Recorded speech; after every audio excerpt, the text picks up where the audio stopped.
Доктор Флоренс Тири, која има белгиско потекло, живее и работи како општ лекар во Пало Алто, Калифорнија.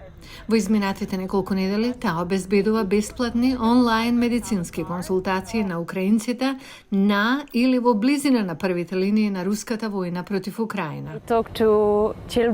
Разговарам со деца, но и со постари и возрастни, како и со студенти.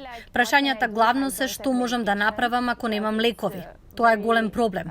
Тие не можат да ги најдат лековите што ги користев, па затоа се обидувам да ја помогнам да го решат нивниот проблем без лекови.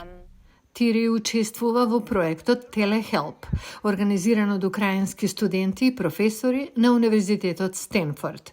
Преку програмата, лекарите на САД нудат бесплатни онлайн медицински консултации на украинците и во Украина и во Полска. Соломија Савчук, која е од регионот Ивано-Франковск во западна Украина, е студентка на Универзитетот Стенфорд и извршен директор на проектот Телехелп Украина. Згуртувати всіх цих лікарів. Има многу лекари од САД, многу искусни, кои не може да летаат за Полска или Украина и да им помагаат на бегалците таму. Но она што го имаат се неколку часа неделно кога волонтираат и даваат бесплатни онлайн консултации или психолошка поддршка на украинците, кои не можат да стапат во контакт со нивните лекари во Украина, бидејќи локалните лекари се премногу преокупирани со војната.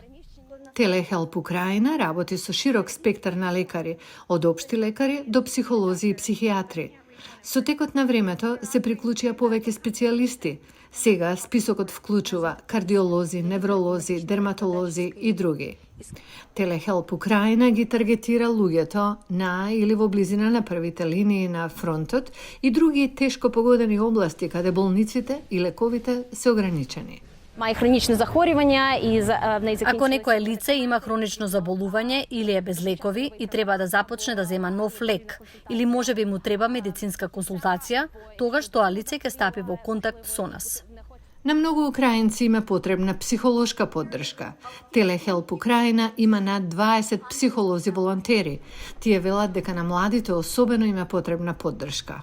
A lot of depression, anxiety. Многу депресија, анксиозност, многумина од нив имаат вина или сакаат да помогнат.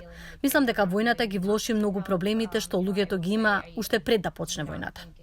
Во проектот учествуваат над 60 волонтери и 75 лекари со помош на овластени преведувачи.